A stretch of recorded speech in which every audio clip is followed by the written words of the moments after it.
Makanya muazzin itu lebih besar jadi pahalanya dibanding imam. Saya pernah tanya guru profesor Dr. Quraisyah langsung, kenapa muazzin lebih tinggi pahalanya dibanding imam? Guru jawabnya simpel, dia mengatakan karena ya memang tidak ada muazzin yang terlambat. Tetap ke masjid, kalau imam biasa menikah orang bermuncul. Saya tidak tahu kalau di bagian cuma saya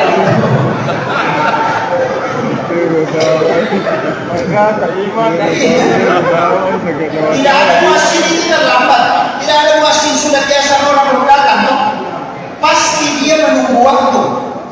Yang kedua, muazzin itu sholat sunnahnya lengkap.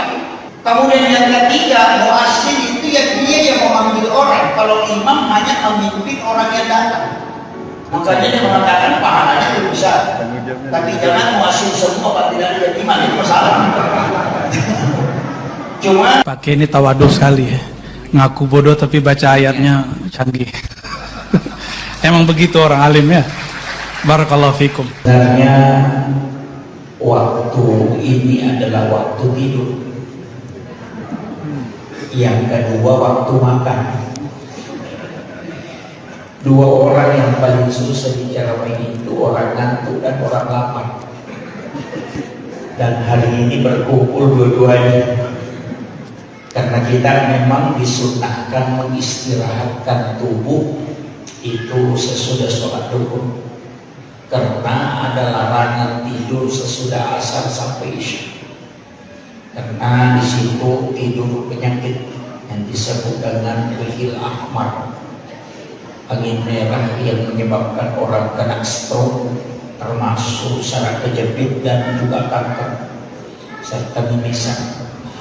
Penyakit itu ada di masa Nabi Musa sampai kepada baginda Rasulullah. Saya dapat di dalam satu kitab bahwa Nabi Musa pernah ingin membakar rihil ahmar ini, tapi dia mengatakan saya diciptakan oleh Allah seumuran dengan dunia. Sehingga Rasulullah berwasiat ya di akhir zaman min ummati, nanti di akhir zaman umatku akan banyak terkena penyakit ini. Hanya jangan heran nanti kalau banyak umat Rasulullah yang kena stroke ringan. Karena itu rihil ahmar, tempatnya itu ada dua, di belakang daun pintu dan yang kedua di dalam WC. Makanya orang yang jatuh WC itu di WC jarang selamat. Tuh kena stroke, itu karena memang rihil ahmar, angin merah. Makanya kita dianjurkan membaca doa, Allahumma inni a'udzubika minal rihil ahmari wadaril aswadi wadaril akbari, supaya tidak terkena penyakit ini. Di doanya itu diajarkan langsung oleh malaikat Jibril ketika cucunya Rasulullah kena penyakit rihil ahmar, itu Sayyidina Husain. Tanya Jibril membawa obatnya, menyampaikan kepada Rasulullah, sampaikan kepada umatmu untuk membaca doa ini sehingga rihil ahmar ini tidak merusak tubuhnya, istilahnya kita tidak terkena penyakit stroke itu. Jadi dibaca Allahumma inni a'udzubika minar rihil ahmari waddamil aswadi wadda'il akbari. Itu doa pendek aja, kalau dihafal, kalau tidak dihafal panjang. Nah, ini peringatan Maulid yang kita sebenarnya bukan Maulid, mestinya peringatan Maulud Nabi. Maulid dengan Maulud itu dua hal yang berbeda dalam gramatika bahasa Arab. Kalau peringatan Maulid berarti peringatan waktu kelahiran. Kalau peringatan Maulud berarti peringatan terhadap Rasulullah yang ada di muka bumi. Jadi kalau memperingati datangnya Rasulullah namanya Maulud. Kalau memperingati waktu datangnya namanya Maulid. Waktu datang itu cuma 1 bulan, di bulan Rabiul Awal. Lewat dari Rabiul Awal itu disebut Maulud Nabi. Makanya orang Bugis itu tidak pernah mengenal istilah Maulid, tapi dia mengenal istilah maulud. Di Afrika Selatan maulid itu dilaksanakan selama 6 bulan, itu sampai bulan Sya'ban. Di Afrika itu tidak ada istilah Isra Mi'raj, karena Isra Mi'raj itu masih rangkaian maulid. Nah, itu yang saya harus luruskan dulu. Karena ada yang mengatakan maulidnya sudah terlambat, padahal tidak paham. Kalau maulid, ya memang 1 bulan. Makanya maulud itulah yang dilaksanakan ulama-ulama kita di Yaman sampai dia tembus 4 bulan, 5 bulan, dan 6 bulan. Itu. April sekarang itu maulidnya sampai 6 bulan. Itu karena istilah yang dipakai memang bukan maulid. Makanya peringatan maulid Nabi berarti peringatan waktu kelahirannya Rasulullah. Kalau bulannya diperingati berarti Rabiul Awal. Kalau tanggalnya itu 12. Walaupun ada nanti versi yang kuat 9 Rabiul Awal. Jadi kalau 12 Rabiul Awal, kemudian itu harinya. Kalau bulannya Rabiul Awal. Makanya kalau mauludnya itu sampai 6 bulan. Ya, makanya orang Bugis itu, mungkin orang Majene juga maulidnya itu sampai 3 bulan. Jadi Rabiul Awal, Rabiul Akhir, dan Jumadil Ula. Di situ dia maulid. Jadi makan 4 ya, yang 4. Rabiul Akhir bisa. Kemudian maulid itu tidak ada hukumnya. Jangan katakan maulid itu sunnah, tidak. Jadi maulid itu adalah takdir. Maulud juga adalah takdir. Nabi dilahirkan itu takdir Allah, tidak ada hukum. Waktu lahirnya juga itu tidak ada hukumnya. Tapi nanti perilaku orang di dalamnya ketika memperingati itu bisa melahirkan hukum. Saya kasih contoh, pisau itu tidak ada hukumnya. Tapi ketika dipakai menyembelih binatang kurban, maka dia menjadi sunnah karena fungsinya. Tapi ketika dia dipakai mengancam orang untuk diambil hartanya, maka dia menjadi haram. Itu karena fungsinya. Sama dengan handphone.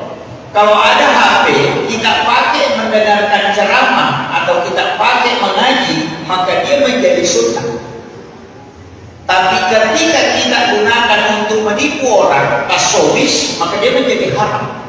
HP-nya tidak ada hukum. Tapi memfungsikan benda ini bisa melahirkan hukum. Sama gelas, ketika kita pakai berbuka puasa, maka dia sunnah karena fungsinya. Tapi ketika kita pakai minum minuman keras, maka dia menjadi haram. Jadi alat itu tidak ada hukumnya. Tapi ketika memfungsikan alat itu bisa melahirkan hukum. Maulid juga begitu. Ketika kita bermaulid, kita mendengarkan ceramah, kemudian bersedekah, sholawatan, mendengarkan ayat-ayat suci Al-Quran, kemudian bersilaturahmi, maka itu menjadi sunnah karena fungsinya. Hukumnya tadi ini tidak ada, tapi perilaku di dalamnya melahirkan hukum karena perbuatan yang dilakukan di dalamnya adalah perbuatan sunnah. Karena perbuatan sunnah, maka hukum ini dilahirkan dari perbuatannya. Tapi kalau orang berebut telur sampai makanan diinjak, maka dia menjadi haram. Karena apa? Perbuatannya. Dari sinilah Hadratus Syekh Ki Hasyim Asy'ari mengharamkan maulid yang dilakukan oleh sebagian kelompok Syiah yang kemudian memukul-mukul dirinya sampai berdarah, kemudian berebut makanan, kemudian melemparkan makanan ke tengah jamaah. Itu yang diharamkan Hadratus Syekh Ki Hasyim Asy'ari. Tapi tidak semua maulid. Jadi hanya yang tidak boleh, itu yang diharamkan. Cuma ada yang mengambil bahwa Ki Hasyim Asy'ari mengharamkan maulid, baru NU bermaulid, itu fatal itu. Karena mereka tidak tahu mana yang diharamkan, mana yang tidak. Ini dulu saya harus kasih tahu. Karena mungkin sudah ada di Majene ini yang tidak maulid dengan alasan maulid itu bid'ah. Tidak ada di Majene. Sudah ada. Kalau ada yang mengatakan maulid ini bid'ah, kasih tahu, suruh belajar hukum. Bid'ah itu bukan hukum, Pak. Hukum Hukum itu wajib, sunnah, makruh, mubah, dan haram. Itu hukum. Jadi kalau ada sesuatu kita tanyakan hukumnya kemudian dia mengatakan bid'ah, itu bukan sambungannya. Karena bid'ah bukan hukum. Kalau mengatakan hukum, apa hukumnya? Kalau dia mengatakan haram, mana dalilnya?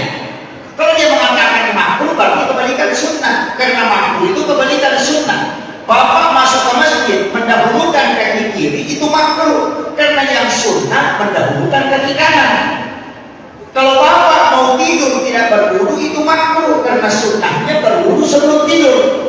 Makan tidak baca basmalah, itu makruh. Karena sunnahnya baca basmalah. Jadi semua yang tidak melakukan sunnah itu disebut makruh. Kalau wajib kebalikan dari haram. Kan begitu. Jadi hukum itu tidak pernah lepas.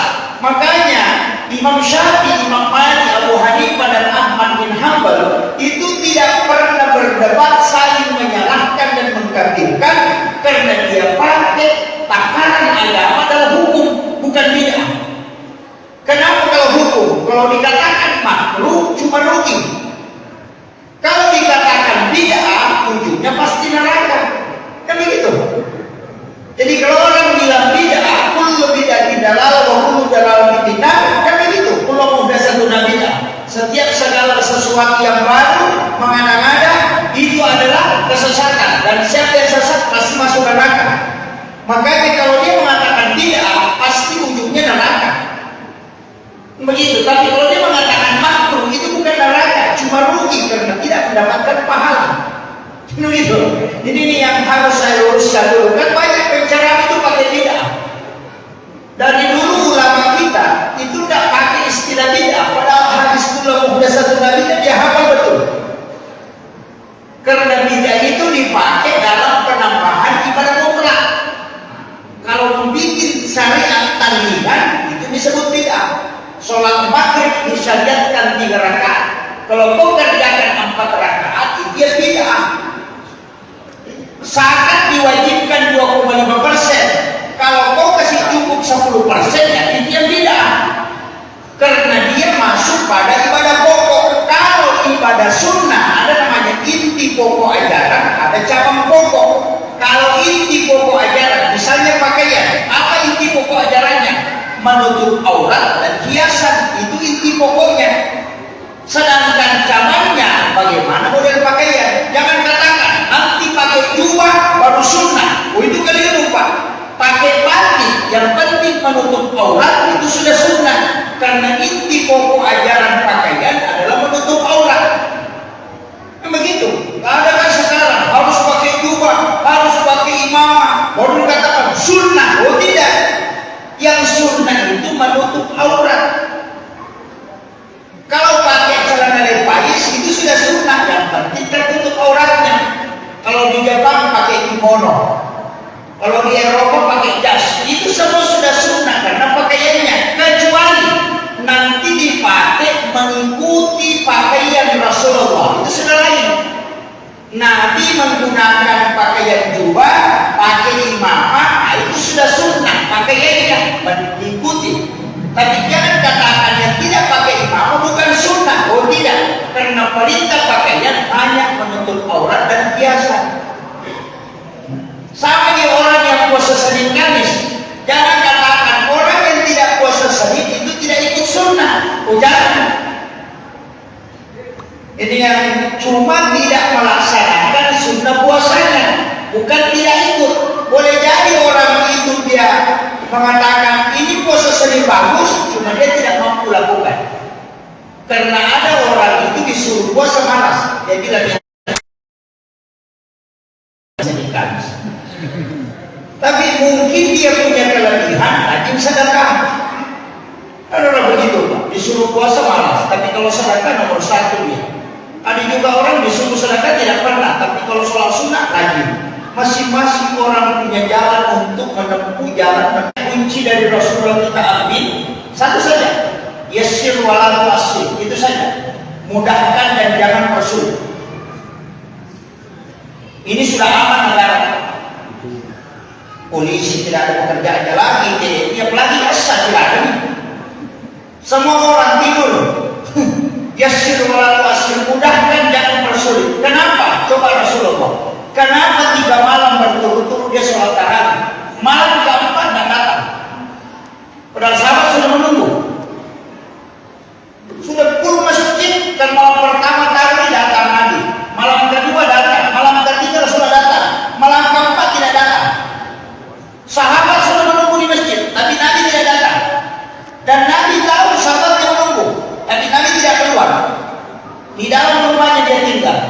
Nanti subuh datang Rasulullah, dia beritahu sahabatnya, aku tahu tadi malam kau menunggu aku. Aku sengaja tidak keluar. Kenapa? Aku takut kalau sholat malam ini memberatkan untuk kamu sehingga kamu susah berpuasa di siang harinya. Itu pemimpin.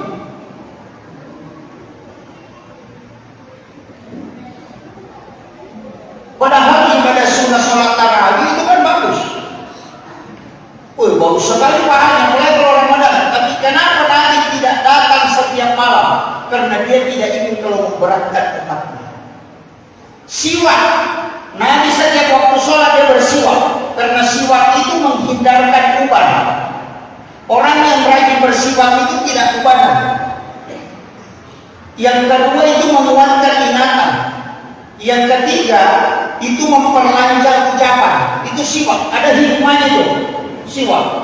Makanya habaib itu kan pakai siwak kalau sudah sholat 2 rakaat seperti ini dia masukkan ke kantong. Kalau tidak, kotor ini karena sudah gosok giginya masuk lagi ke kantongnya. Gitu. Karena kita tidak terbiasa. Nabi itu mengatakan, seandainya aku tidak khawatirkan kalau memberatkan untuk umatku, maka saya wajibkan siwak. Tapi saya takut kalau memberatkan, makanya tidak. Coba. Itu Rasulullah.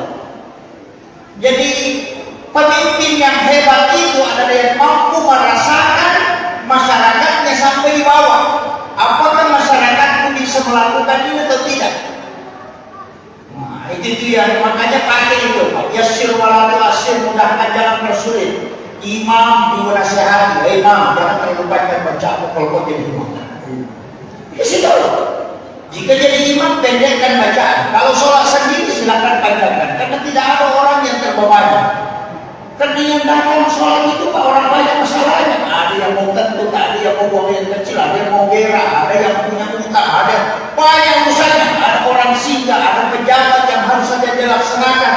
Itu semua ada berkumpul di masjid. Nabi tidak ingin sholat itu menjadi beban. Makanya dia kasih kita kalau imam pendekkan bacaan. Kita kadang tertukar. Kalau imam pun panjang sekali. Kalau sholat sendiri kita ada. Itu masalah. Tapi tidak ada di imam sini menjadi ada.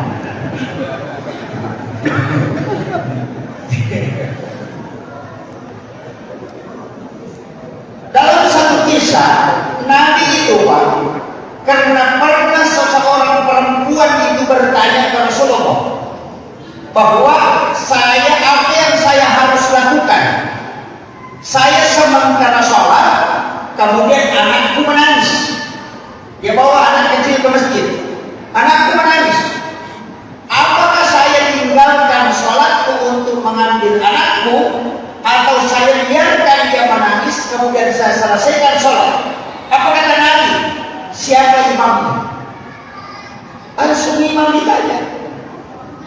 Kalau kita paling mengatakan, lebih baik kalau mengganggu orang, ambil saja anakku supaya tidak mengganggu orang. Ada juga mengatakan, lanjutkan sholatmu karena jadi diselesaikan. Kalau Rasulullah tidak, dia tanya, siapa imam? Bilang ini Rasulullah panggilkan. Ditanya, kau dengar anak menangis, anak kecil itu menangis? Dengar ya Rasulullah. Bagaimana sholatmu? Dia mengatakan, saya sholat sebagaimana biasanya. Langsung Rasulullah tegur, jangan. Ketika engkau mendengarkan anak menangis, maka perpendek sholatmu. Aku takut kalau murka Allah turun dari langit karena tidak menghiraukan anak kecil yang menangis. Itu Rasulullah. Jadi makanya pekerjaan imam itu gak susah. Makanya kalau di masjid lebih baik jadi muazzin daripada jadi imam. Kalau muazzin saling tidak marah-marah orang. Beliau diketahui. Kalau imam salah sudah. Iya.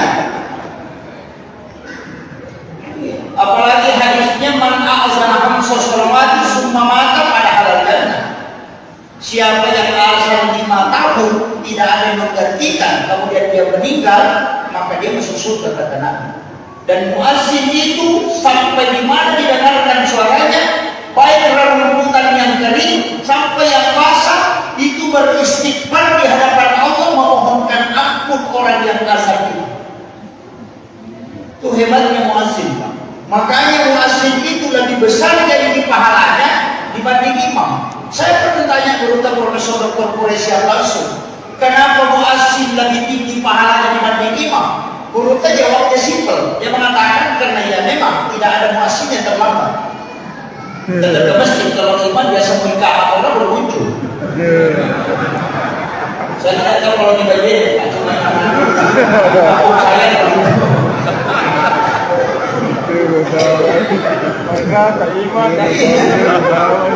tidak ada muazzin itu terlambat, tidak ada muazzin sudah biasa orang berdagang, pasti dia menunggu waktu. Yang kedua, muazzin itu sholat sunnahnya lengkap. Kemudian yang ketiga, muazzin itu yang dia yang memanggil orang. Kalau imam hanya memimpin orang yang datang. Makanya dia mengatakan pahalanya lebih besar. Tapi jangan muazzin semua Pak, tidak ada iman, itu masalah. Cuma ini sebenarnya ada yang saya ingin tegur sedikit Pak. Ini masjid sebenarnya kalau mazhab Syafi'i ini tidak boleh. Ini yang naik di tempat imam itu makruh mendekati haram. Ini yang mihrab diangkat naik itu tidak boleh. Harus rata. Iya, harus rata ke belakang. Kalau sahabat Nabi pernah sholat tarik hukumnya ke belakang. Makanya kalau ulama Syafi'i itu tidak mau sholat tinggi jadi imam kalau naik itu harus mestinya yang naik itu tempat makmum. Kalau mau dikasih naik, imam itu tidak boleh di atas sedikit. Makanya imam itu selalu di bawah, lantai itu selalu di bawah. Itu makruh hukum. Jadi kalau makruh adab dengan makruh hukum itu beda. Kalau makruh adab seperti makan menggunakan kanan kiri itu makruh adab. Tapi kalau tempat imam begini diangkat naik itu makruh mendekati haram, itu makruh hukum. Sama dengan jenazah yang dimandikan kemudian dipotong kukunya, itu makruh hukum. Bukan makruh tanzim. Jadi kalau seperti itu kan ada dua makruhnya, ada makruh lari ke haram, mendekati haram, ada makruh lari ke adab.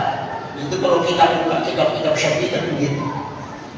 Tapi tetap saya sholat, yang tetap tidak tahu, tidak, ini cuma makruh. Artinya sunnahnya itu rata. Kalau tidak rata berarti makruh karena kebalikan dari sunnah. Itu. Tapi banyak juga orang yang salah paham. Kalau sunnah dikerjakan dapat pahala, kalau dikerjakan tidak dikerjakan tidak apa-apa. Keliru juga ya Pak. Makanya banyak santri tidak sholat sunnah. Karena guru agamanya bilang kalau sunnah dikerjakan dapat pahala, tidak dikerjakan tidak apa-apa. Anak muridnya tidak sholat sunnah, kenapa dia sholat sunnah? Kan ustaz bilang tidak apa-apa. Cuma begitu. Mestinya kalau sunnah dikerjakan dapat pahala, tidak dikerjakan rugi. Karena ada nilai pahala tidak diambil. Ini juga bahasa Indonesia memang jadi masalah. Ini. Kemudian kenapa? Ini kita bicara kenapa Rasulullah itu diperingati kelahirannya. Di dunia ini Pak, ribuan bahkan juta, bahkan ratusan ribu juta manusia yang lahir. Ada orang hebat, ada pemimpin, ada tokoh, ada ulama, ada waliullah. Yang diperingati kelahirannya cuma 2 orang. Cuma 2 orang. Yang lain itu kematiannya diperingati. Gus Dur itu diperingati kematiannya di 1 tahun. 1 tahun kematian. Kiai Hasyim Asy'ari diperingati kematiannya.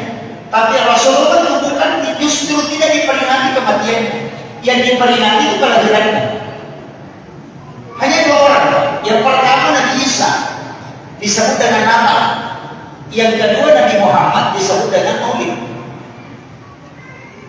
Makanya ada sebagian orang mengatakan Maulid dengan Natal itu sama. Makanya dianggap beda. memang sama-sama memperingati kelahiran. Kenapa Nabi Isa tidak diperingati kematiannya? Justru kelahirannya, karena Nabi Isa tidak mati, dia cuma diangkat ke langit. Begitu. Tapi Rasulullah, kita kan yakin beliau sudah wafat, tapi wafatnya Rasulullah itu hidup. Kenapa? Makanya salam yang disampaikan itu, makanya satu-satunya orang di dunia yang meninggal yang tidak pakai almarhum itu cuma Rasulullah. Apa gelarnya Rasulullah setelah wafat? Al-Mustafa, bukan almarhum. Coba. Makanya orang baca doa orang meninggal itu, dia tidak mengatakan ila ruhi almarhum Nabiullah Muhammad SAW. Tidak pernah dia bilang begitu. Kalau ada imam bilang begitu, Pak, pecat saja. Iya. Kalau untuk Rasulullah kita mengatakan ila hadratin Nabil Mustafa. Al-Mustafa itu namanya Rasulullah setelah dia wafat. Makanya Al-Mustafa itu tidak wafat, hanya pindah dan justru terkoneksi. Dari situlah semua salam kepada Nabi menggunakan kalimat alaika. Itu Muhammad. Makanya assalamu alaika ayyuhan nabi wa rahmatullahi wa barakatuh. Kalau kita tahiyat kan itu dibaca. Bukan mengatakan assalamualaikum ya Rasulullah. Kapan dipakai alaika? Assalamu alaika ya Nabi Allah. Assalamu alaika ya Rasulullah. Kalau mendatangi orang meninggal di kuburan kita baca assalamu alaika ya ahlal kubur. Kenapa? Karena langsung terkoneksi, ruh dengan ruh itu terkoneksi. Jadi kalau ada orang mengatakan Rasulullah wafat, ganti assalamualaikum. Jadi begitu. Makanya muhabbab itu tidak ada jarak yang disalami dan yang mengucapkan salam. Makanya kalau orang baca tahiyat, at-tahiyatul mubarakatus shalawatut thayyibatu lillah, itu singgah. Itu sama pahalanya haji dan umrah satu kali. Assalamu alayka ayyuhan nabi wa rahmatullahi wa barakatuh, singgah. Itu sama pahalanya ketika kita duduk bersama Rasulullah. Assalamu alayna wa ala ibadillahi sholihin, singgah. Itu sama pahalanya kalau bersilaturahmi dengan seluruh wali yang ada di muka bumi. Tapi jangan saya lanjutkan, baik kalau dibongkar dari kesalahan saya. Cuma kuncinya kita kembali ke salam tadi. Sebenarnya dalam agama itu kan dua perintah, Pak. Yang pertama kirimkan salam, yang kedua kirimkan sholawat.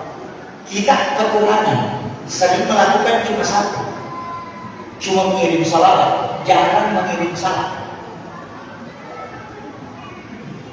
Begitu. Kalau kita akan mengatakan Allahumma sholli ala sayyidina Muhammad wa ala sayyidina Muhammad, itu kan sholawat.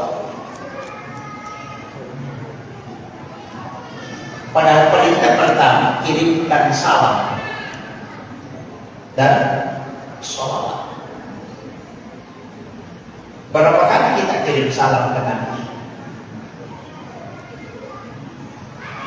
Makanya Rasulullah itu sudah mengatakan, siapa yang mengirimkan salam kepadaku maka pasti akan menjawab. Karena Allah memberikan keistimewaan setiap salam dari umatku itu sampai ke sana. Yang kedua, siapa yang mengirimkan salawat kepadaku satu kali, maka Allah dengan malaikatnya membalas 10. Salawatnya Allah adalah rahmat, salawatnya malaikat adalah permohonan ampun kepada bersalawat.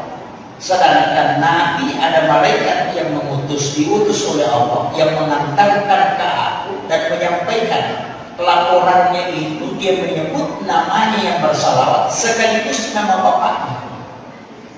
Jadi kalau kita bersalawat itu bapak kita ikut namanya. Malaikat yang lapor, Fulan bin Fulan, si Anu bin Anu itu bersalawat kepada ya Rasulullah.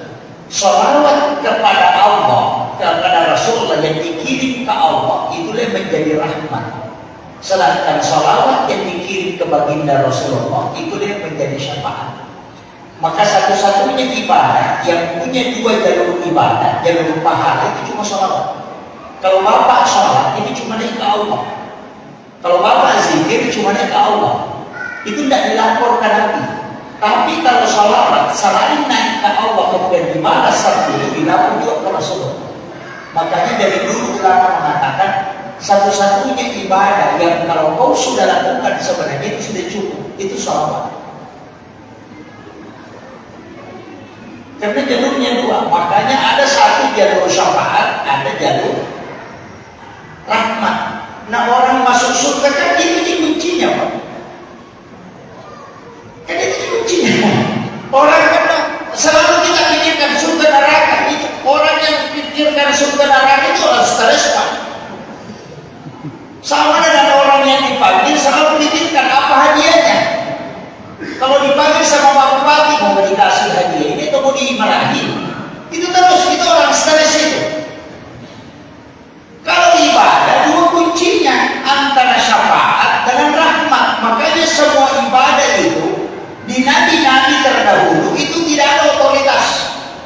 Semua kan otoritas mutlak Allah. Makanya tidak ada nabi mulai dari Nabi Adam kecuali Rasulullah yang bisa beri syafaat. Kenapa? Karena satu-satunya nabi yang punya otoritas ibadah cuma nabi. Tapi kita mau salah. Dia dikasih otoritas. Kenapa otoritas? Mana? Sholat wajib, ada sholat sunnah. Puasa wajib, ada puasa sunnah. Puasa wajib itu otoritas Allah, sedangkan puasa sunnah itu otoritas syafaat. Makanya kenapa Nabi minta ada sholat sunnah sesudah sholat fardu? Karena kalau sholat fardu tidak pas, dia tidak mendatangkan rahmat. Kerjakan sholat sunnah, nanti saya yang bantu kamu. Karena aku diberikan otoritas oleh Allah. Makanya Nabi mengatakan kalau sholat fardunya tidak cukup, periksa pada sunnahnya. Artinya tanya ke Nabi kalau saya tidak cukup.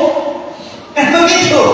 Ini yang kadang kita doakan, makanya sunnah tidak usah dikerjakan, tidak. Kalau sholat fardu masalah, sholat sunnah pun nanti yang bantu dari syafaat Rasulullah. Itu makanya semua itu Pak, haji wajib, umrah sunnah, puasa Ramadan wajib, ada puasa sunnah Senin Kamis, zakat wajib, ada sedekah sunnah. Itu otoritas kepada Nabi. Kalau Nabi Ibrahim itu tidak ada. Kalau perintah Allah, perintah Allah. Tidak ada dalam perintahnya Nabi Ibrahim, tidak ada. Apa yang dibilang oleh Allah tidak ada haknya dia menunjukkan ibadah. Tapi Rasulullah diberikan otoritas, makanya dia bisa memberi syafaat. Ini yang makanya dalam agama ini sebenarnya sederhana. Saya itu kadang kalau saya ngaji tasawuf waktu 20 tahun. Kalau kita ngaji fikih itu pasti stres. Karena beda ini, beda sama yang masjid ini. Kalau menurut mazhab Syafi'i ini tidak bisa ditempati sholat. Karena dibuat dari bata merah. Bata merah itu kan dari tanah yang bercampur dengan najis. Benda yang bercampur dengan najis itu mutanajis, dan benda mutanajis itu tidak boleh ditempati sholat. Ini masalah kan? Untung ada pendapatnya Abu Hanifah mengatakan najis yang sudah dibakar itu hilang. Karena orang yang berdosa masuk neraka kan dibakar. Begitu. Kalau sudah dibakar sudah bersih. Berarti benda yang dibakar itu najisnya hilang. Makanya batu merah itu sebelum dipakai kan dibakar. Kan di situ makanya fikih itu kan begitu Pak. Sama dengan masjid ini, tandanya kan di dalam. Kalau Syafi'i yang tidak terkoneksi dengan di bagian dalam itu tidak dihukumi nyambung ke lantai duanya. Begitu. Makanya fikih itu kalau kita lihat kalau fikih selimut itu susah. Tapi kalau kita pakai fikih kontemporer, bahkan orang di Mekah sholat melalui televisi kita bisa jadi makmum. Bermakmum di TV bisa. Kasih menyala TV dia baru sholat orang di Mekah kita ikuti. Jadi makmum. Dengarkan dia ruku kita. Padahal kita di Madinah. Gitu. Itu fikih kontemporer itu. Bisa bermakmum di TV. Yang penting tempatnya imam bukan di sebelah timur kita. Sama misalnya ada orang setelah di sana, di rumah sebelah sana, suara imam keluar, dia bisa ikut ke kita. Makanya di Makkah itu di atas hotel ikut ke Masjidil Haram itu bisa. Dua. Itu kalau fikih. Makanya orang bicara fikih itu pasti berbeda pendapat. Oh, pasti berdebat. Nah, kalau orang tidak siap berdebat, Pak, itu orang stres pasti.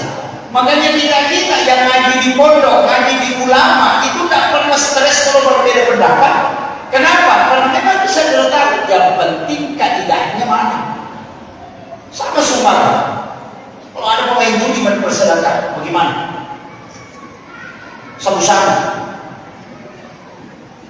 Atau uang korupsi dan sedekahkan orang ke masjid, mau tidak diterima banyak.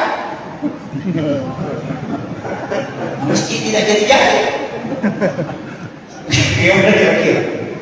Kalau kita pakai fikih mutlak, bisa kita buka dalam fikih Islam Walillah atau karangannya Bapak Profesor Dr. Abbas Suhaili.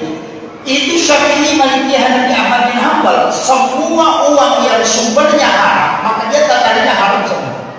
Kalau kau sudah tahu jelas dia haram, kau terima, kau bertanggung jawab. Makanya panitia masjid yang terima uang haram itu 4 kali dipepek kepalanya nanti dia mudah-mudahan. Jadi ya.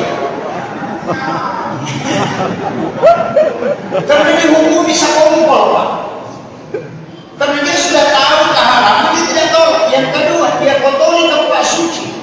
Masjid kan tempat suci. Allah itu maha bersih, maha suci, dan tidak menerima kecuali yang bersih pula. Begitu. Kemudian yang ketiga, tidak berkah ibadahnya orang gara-gara kita. Yang keempat, tidak menolak keharaman. Maka keempat, tanggung jawab. Makanya panitia masjid yang sembarang menerima itu tuku-tuku, Pak. Itu yang paling lama masuk surga. Ditanya uang 2.000 ini dari mana, 5.000 ini dari mana, 10.000 ini dari mana, itu stres itu. Apalagi kalau banyak uang 2.000, stres itu. Iya. Makanya kalau fikih kontemporer dia justru balik. Kalau pemain judi bersedekah, ambil. Kalau kau tidak ambil, kau bisa berdosa. Itu pendapatnya Syekh Al-Albani. Kenapa? Dia lihat makasihnya. Kalau pemain judi sedekah tidak aktif, dia pakai main judi, itu dosanya tak tambah. Makanya ambil, kalau kau ambil kan dia tidak pakai gitu. Jadi selamatkan pemain judi dengan mengambil uangnya.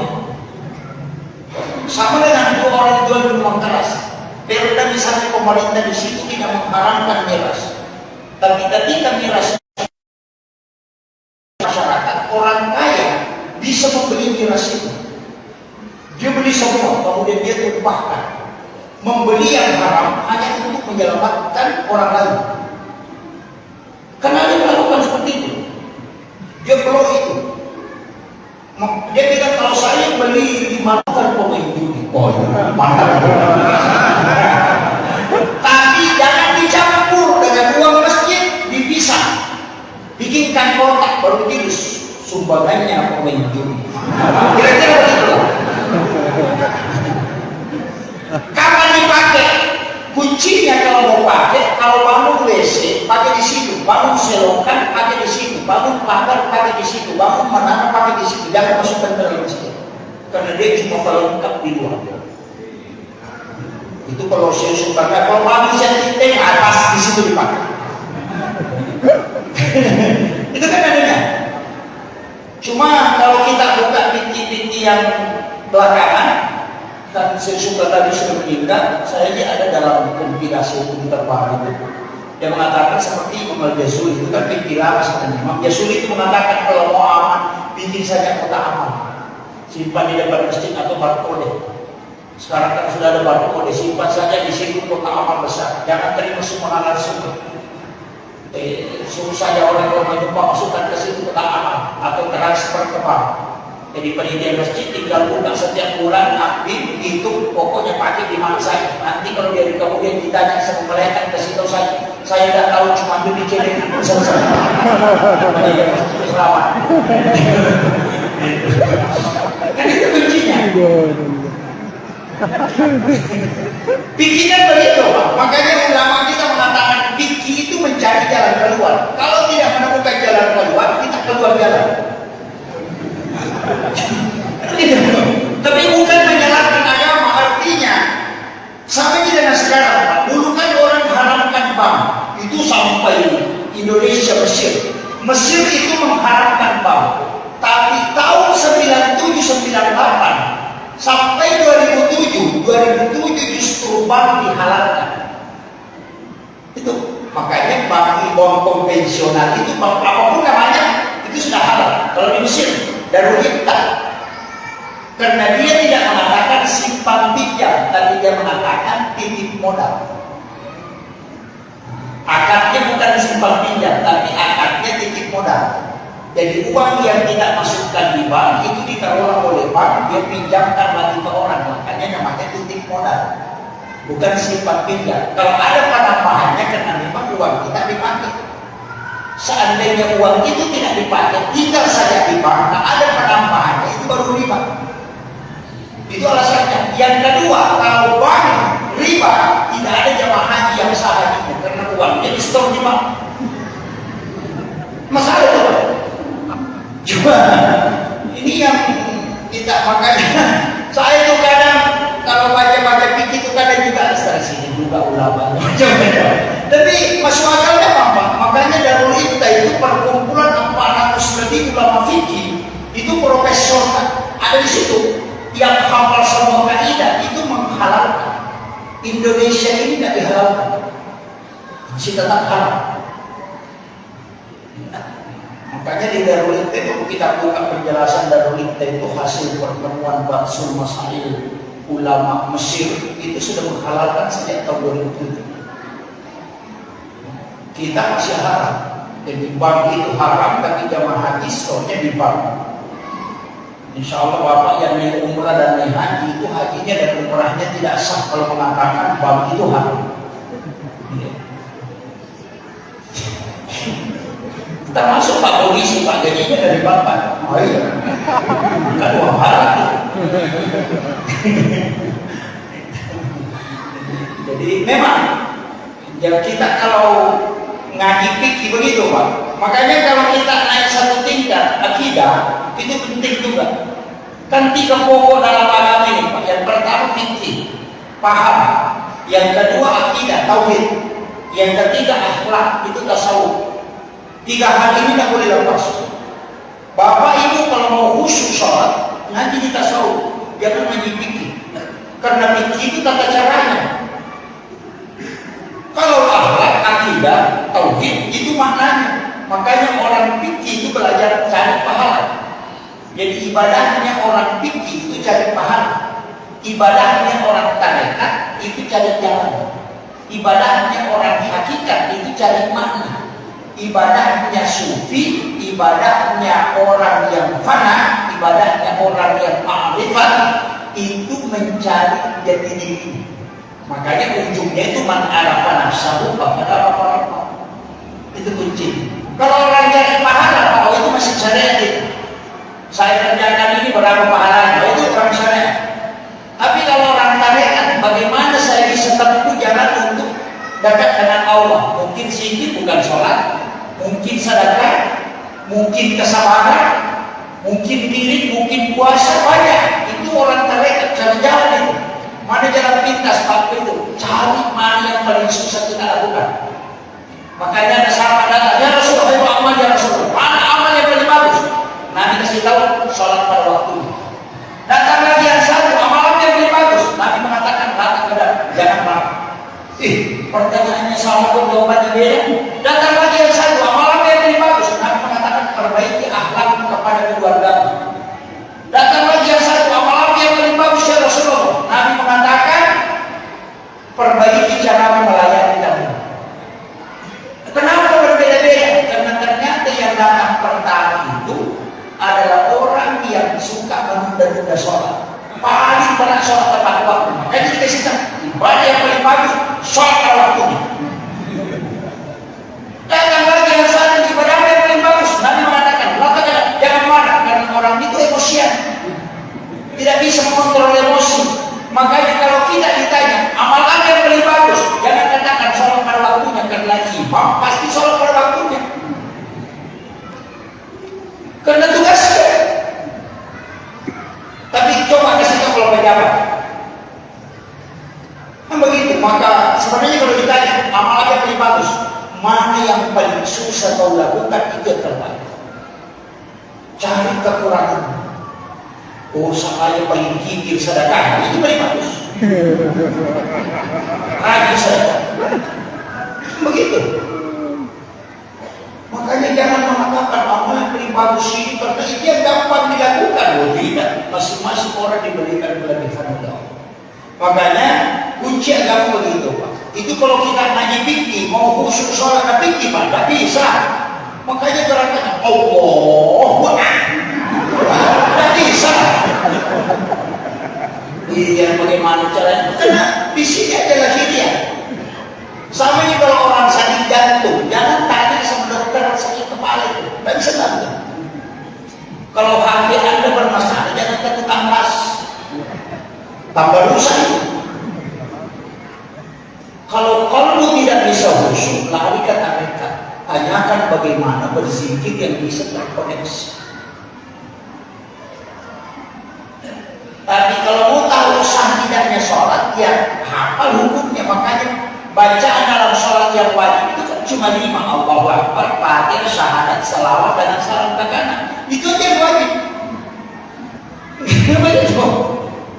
Doa kita kan sunnah. Ini pun doa kita cuma satu senjatanya saya sampai akhir zaman. Cuma Allahu Akbar kabir atau Allahumma baik-baik. Padahal doa kita itu kan ada 14. Kenapa ada 14? Karena rangkuman sholat itu ada 14. Ada sholat taubat, ada sholat hajat, ada sholat istihar, ada sholat fardu, ada sholat sunat lain, ada sholat sunat duha. Itu kan ada 14 rangkum sholat. Makanya doa kita ada 14. Kalau sholat sunat taubat pakai doa kita Ismul Azam. Sama ini kalau cara mana? Tidak cara apa? Kalau cara pernikahan apa ayatnya? Wa min ayatihi an khalaqa lakum min anfusikum azwaja litaskunu ilaiha. Itu bukan 5, disebut ibtidah. Masa ada orang Jerman pengantin mengatakan tabarakalladzi biyadihi mulku wa lahu syarikun alladzi khalaqal mauta wal hayata, dia berumah dalam pengantin mau mati. Tidak begitu. Makanya doa ibtidah itu 14 karena masing-masing satu ibtidah itu terpasangkan dengan sholat yang kita lakukan. Kenapa disebut ibtidah? Karena dia pembuka untuk memohon. Makanya Fatihah itu wajib. Kenapa wajib Fatihah? Karena dia yang dialog langsung. Surah di belakang Fatihah itu adalah pelengkap. Makanya kalau sholat sunat jangan baca takbir. Ya, bukan haram Pak, tapi dalam ilmu hikmah itu mempengaruhi. Kalau pejabat baca Al-Nasrah supaya selalu karirnya diangkat. Kalau orang hatinya bunda gulana suruh baca inna aqaina supaya ditanamkan kalbunya. Kalau rezekimu susah itu baca Waqiah. Jadi bacaan surah sesudah Fatihah itu pelengkap dalam sholat. Untuk apa tujuan kita? Nah, begitu. Ini coba itu dari dulu itu kan cuma kita kan pakai sajadah cuma satu. Allahu Akbar, alhamdulillah, subhanallah, sila. Itu aja yang satu. Itu pun kadang tidak dibaca. Tapi kalau di sini dibaca, ini saya sudah berapa jam? Oh, sudah 1 jam. Ya. Wah, apa 10 menit Pak sudah kurang 1 menit 1 jam. Tunggu dulu. Saya pakai kaidah sebentar.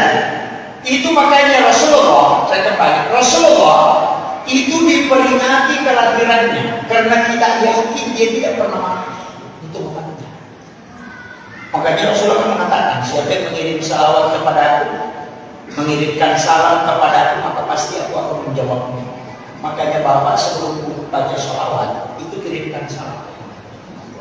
Assalamualaikum ya Rasulullah, Assalamualaikum ya Nabi Allah, Assalamualaikum ya Habib Allah, Assalamualaikum ya Sayyidi, Assalamualaikum ya Abu Bakar, Assalamualaikum ya Taha, Assalamualaikum ya Sidi, Assalamualaikum ayuhan Nabi wa rahmatullahi wa barakatuh.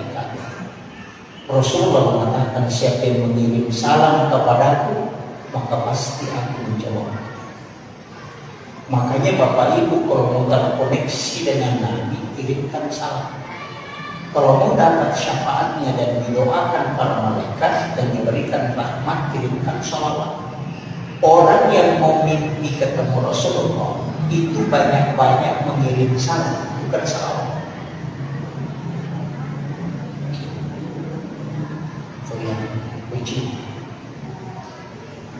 Makanya kita sebelum tidur itu hendaknya mengirimkan. Kirimkan terus. Saya punya mursyid Tarekat itu sempat menyampaikan ke kami murid-murid, wahai anakku, sungguh celaka orang yang umurnya sudah 40 tahun, dia belum pernah sekalipun mimpi ketemu Rasul. Celaka itu ketika itu. Saya sempat menolak, mengatakan bahwa itu fatal itu. Kalau itu yang diambil standar, itu tidak bisa. Karena tidak semua orang bisa mimpi ketemu Rasul.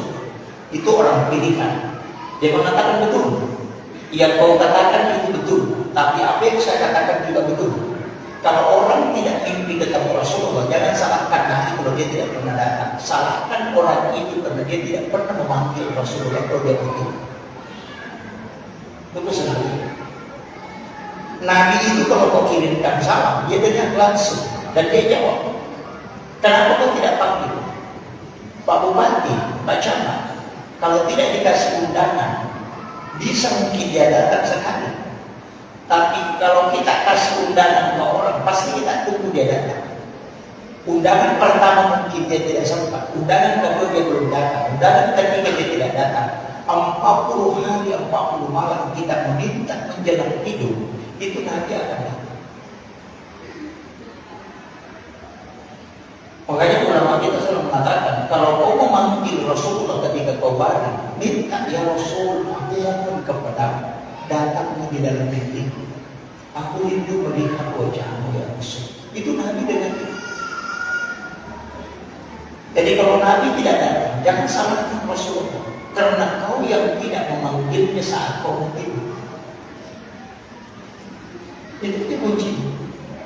Soalnya Pak, kalau saya ceramah, yang ini saja kita ambil itu sudah cukup.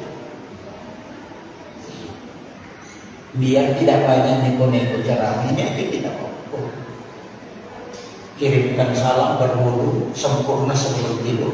Kita berwudu, di saat selesai berwudu berdoa, ya Allah, aku sengaja berwudu ini hanya untuk mensucikan diri demi bisa melihat wajah kekasih Rasulullah.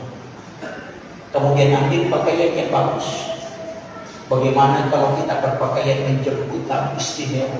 Ambillah pakaian yang bagus, sholat sunnah hajat 2 rakaat. Kemudian kita bangkit, kemudian kita balik. Di dalam balik itu kirimkan salam kepada Rasulullah. Setiap sampai salam berhenti sejenak, biarkan Nabi menjawab. Kemudian kirimkan sholawat. Baru sampai aku ini adalah umatmu yang banyak kesalahan, banyak hilang, tapi aku rindu ingin melihat wajahmu ya Rasulullah. Dia akan datang. Itu ada kuncinya.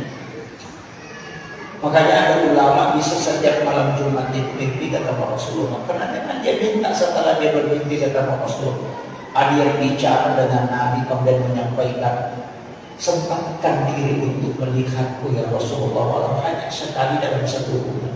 Itu kan beberapa ulama kita di Indonesia. Ini sebenarnya dan susah, cuma kita tidak pernah minta. Ya, kalau mau tidur kan tidak pernah minta. Jadi kalau tidak pernah undang orang, jangan tunggu. Begitu. Coba kirimkan undangan setiap malam, dan undangan kita itu sampai. Itu adalah kunci. Tidak susah. Makanya ulama-ulama kita dari dulu pakai. Makanya mereka itu ketika ada masalah tenang aja.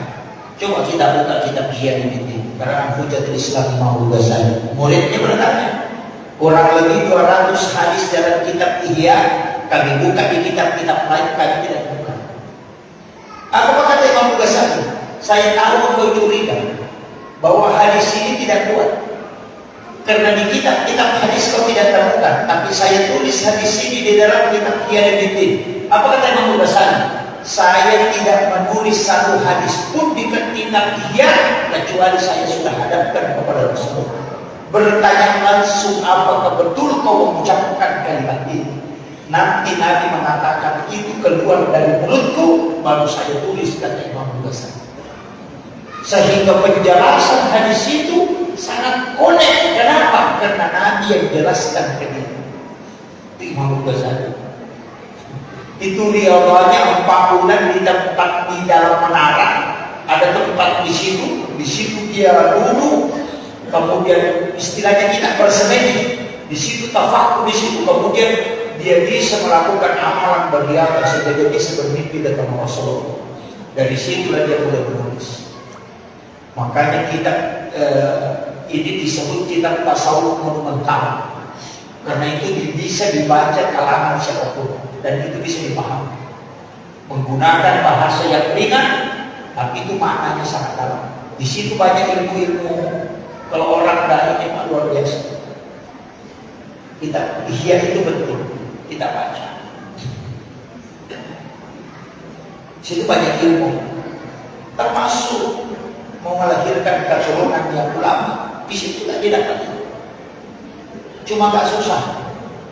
Saya kemarin dapat ilmu itu di kitab itu mengatakan siapa yang berhubungan di bulan Ramadan pas selesai berbuka puasa, setelah minum air putih, belum makan apa-apa, kemudian berhubungan dan istrinya hamil, maka anaknya bisa jadi ulama. Tapi susah. Iya, alasannya kenapa? Yang pertama, di bulan Ramadan itu syaitan sudah tiga, pasti tidak terganggu. Yang kedua, tanpa orang berpuasa itu diberikan juga keistimewaan, bisa meminta kapan? Di saat dia berbuka dan kelak di hari kemudian. Itu kuncinya. Makanya kalau melahirkan anak yang jadi ulama di situ. Makanya orang Bugis itu nanti dia nikahkan anaknya menjelang Ramadan. Karena 4 hari sebelum Ramadan baru menikah. Itu penelitian dia berjalan.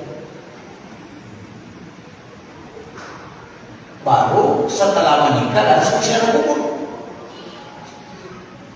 Masa orang pengantin baru dibawa ke kubur? Kenapa? Karena disuruh bertawassul. Datangi makamnya ulama sebelum kau berhubungan dengan pasanganmu, minta berkah di situ kepada Allah. Kasih tahu, ya Allah, berikan anak-anak dan keturunanku kelak keberkahan sebagaimana berkah yang kau berikan kepada ulama ini. Itu namanya tawassul. Sudah itu baru kau kembali berhubungan. Makanya pas hari pertama pernikahan itu saya kubur dulu. Cuma masalahnya orang tua kita tak tahu anaknya ke orang yang tidak jelas. Ini kuburannya ini kubatar dan itu ini. Jadi masalah. Yang diziarah itu makam-makam para wali, karena sesungguhnya mereka itu tidak mati di sisi Allah. Itu kan makanya tawassul. Aplikasi. Dan kita mengatakan kirimkan Fatihah, sudah itu doakan, kirimkan surah Ikhlas, tahlil di situ atau baca Yasin. Setelah itu berdoa, jangan minta di kuburan. Cuma kita di kuburan berdiri karena masih terkoneksi. Apa yang kita bilang? Ya Allah, berikan aku keberkahan, anak-anak dan keturunanku berikan berkah sebagaimana berkah yang kau berikan kepada ulama. Itu namanya tawassul. Mana dalilnya? Ada, ihdinas siratal mustaqim, siratal ladzina an'amta 'alaihim. Jalannya orang-orang yang kau beri nikmat. Di situ bukan siratal nabi, bukan siratal rasul, tapi siratal ladzina an'amta 'alaihim. Sama nih kalau ada orang pindah rumah baru tuh, nabi di rumahnya bilang, ya Allah, berangkat ya nanti anakku bisa bikin rumah secantik. Kan seperti itu. Tawassul juga itu. Orang beli mobil baru, bilang, bagusnya mobilnya, mudah-mudahan nanti juga ada rezeki, ya Allah, bisa membeli mobil seperti ini. Sama gitu. Gitu. Sama gitu. Kalau bilang musyrik semua gitu Pak. Ada juga juga memang orang Pak Erol otaknya sedikit-sedikit musyrik. Orang merah putih musyrik karena menyembah selain Allah. Sungkaman dengan orang tua musyrik. Jadi masalah. Pakai cincin, yang ini permatanya bagus, musyrik. Itu kan tidak paham. Ada keris, bilang musyrik. Itu kan kadang orang bingung begitu. Kita ngaji tauhid itu harus dilihat mana puncak tauhid, mana penjabaran. Ini yang harus dipahami. Saya mau tanya jamaah dulu. Kalau ada orang pakai cincin, itu ada permatanya. Dia bilang ini permata bagus dipakai tangan. Itu musyrik atau bukan?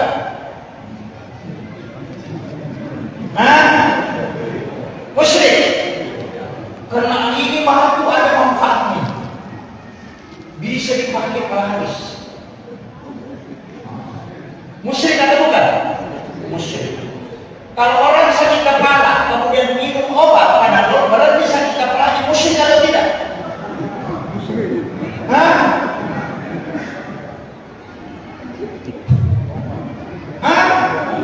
Apa bedanya permata dan obat? Atau kita tidak pakai permata, kita pakai batu yang batu magnet. Kalau saya pakai ini bisa untuk kesehatan, itu musyrik atau bukan? Ini sudah pusing, Pak. Tidak ada kita ambil. Kalau kita mengatakan semuanya memberi manfaat, dia ini memberi manfaat, ada manfaatnya, maka itu musyrik, maka semua dimenjadi musyrik. Bawa proposal Pak Bupati musyrik juga dan mengharapkan rezeki selain dari Allah. Kan begitu. Makan kemudian kenyang, musyrik juga itu. Karena makanan yang bikin kenyang, minum kemudian berhati-hati, musyrik juga itu. Makanya Allah itu ada di puncak tauhid, tapi Allah memberi manfaat kepada semua makhluk yang diciptakan. Manfaat itu bukan dari makhluknya, tapi itu dari Allahnya. Tapi Allah beri keistimewaan kepada makhluk. Jangan anggap makhluk ini memberi rezeki, tapi Allah yang memberi rezeki. Cuma Dia memberikan asbab kepada benda-benda yang ada.